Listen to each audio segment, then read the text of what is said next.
Hi, it's Chris from freeenglishtips.com. This is a free resource for you to practice PTE and IELTS questions. Today's focus is PTE and we're looking at describe image. And specifically we're going to look at 5 examples. So I will give you 5 graphs or pictures or charts that you can practice with. And I will give you a teacher example after each one.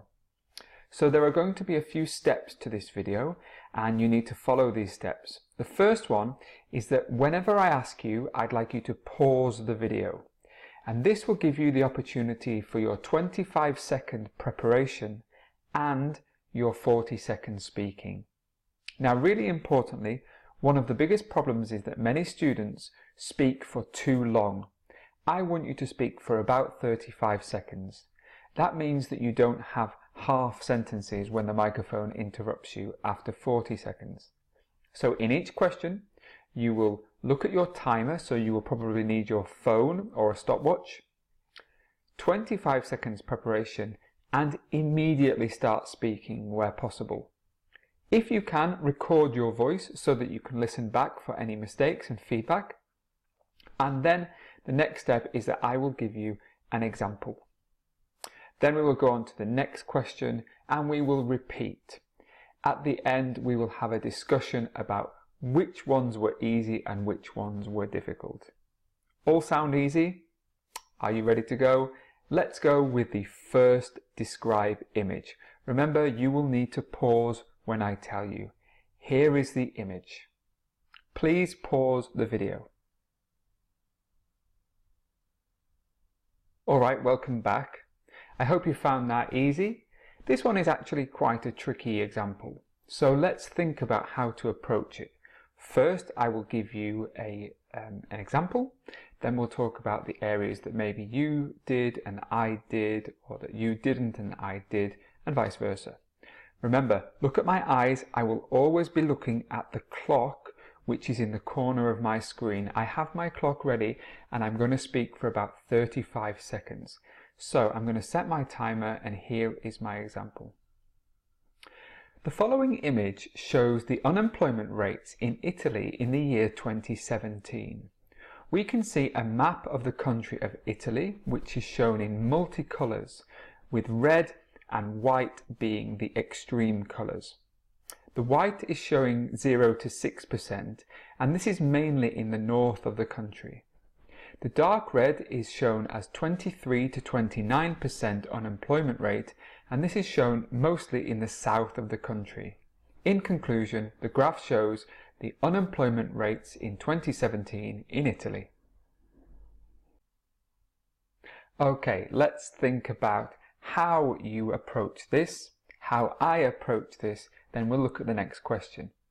So I just looked at the title and then I described the colours, then I talked about north and south, and finally I just gave a very brief summary which was a repetition of the introduction, a short repetition of the introduction.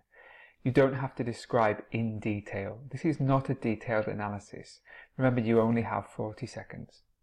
Okay, let's look at the next picture, the next image, and remember to pause.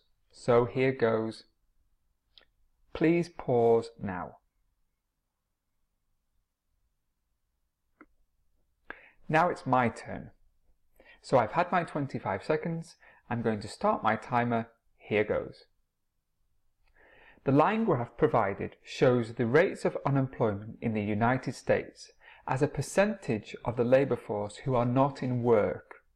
It is shown between 2000 and 2016, and it is indicated as a percentage. In 2000, the unemployment rate was about 4%. In 2008, the unemployment rate increases to about 10%. And in 2016, the unemployment rate falls to about 4%. In conclusion, the graph shows the unemployment rates in the United States. So I spoke for about 37 seconds. No major comparisons. I highlighted a trend, which was that in 2008 the unemployment rate goes up, but this one was quite straightforward. If I were you, I would be choosing 2 or 3 points on the graph and just describe them and say what you can see.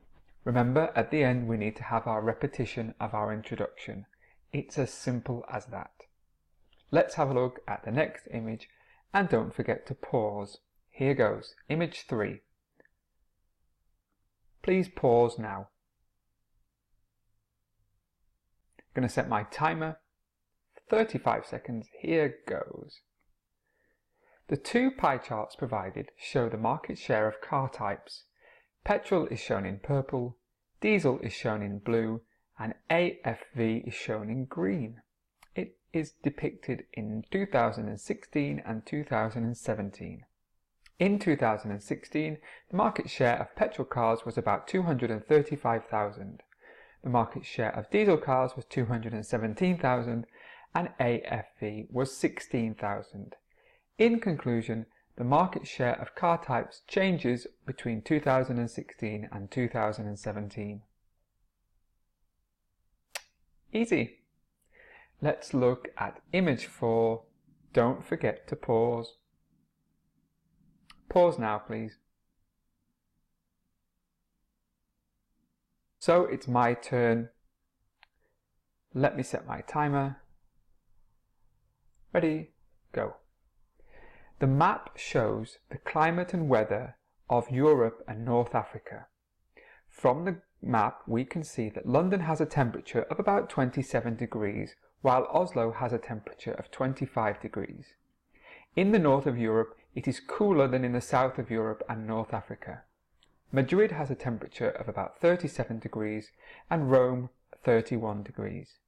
In conclusion, this map shows the temperature and climate of Europe and North Africa, with Europe being cooler than North Africa.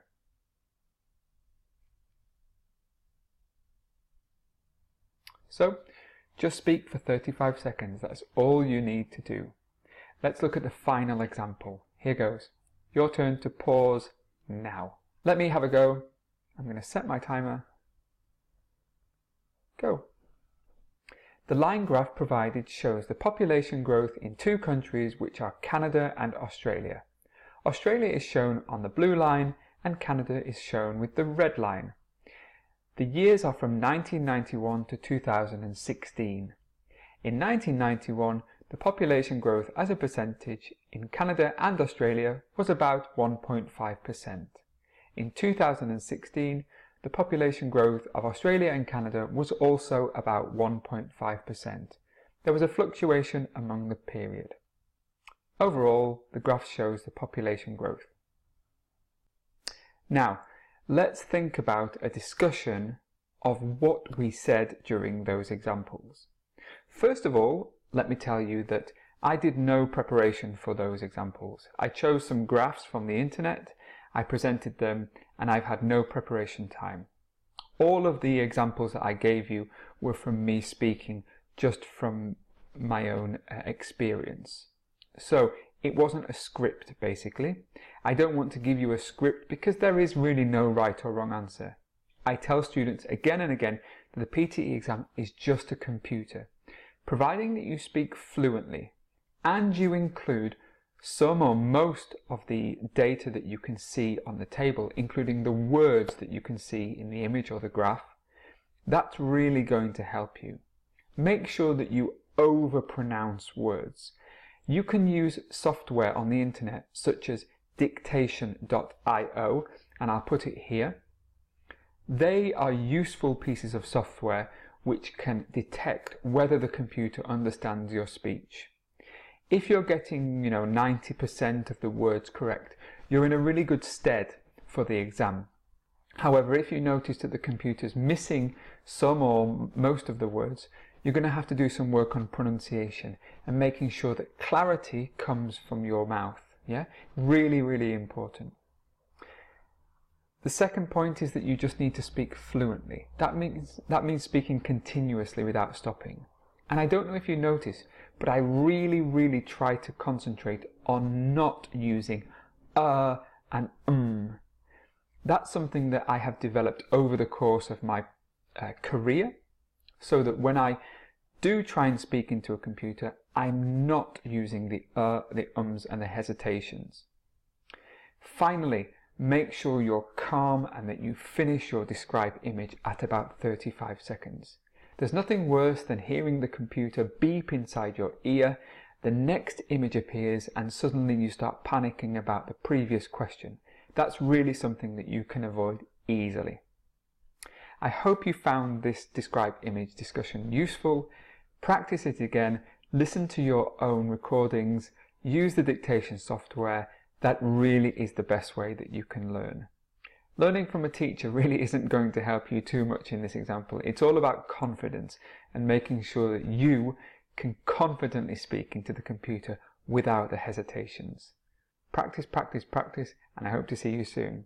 Bye everyone.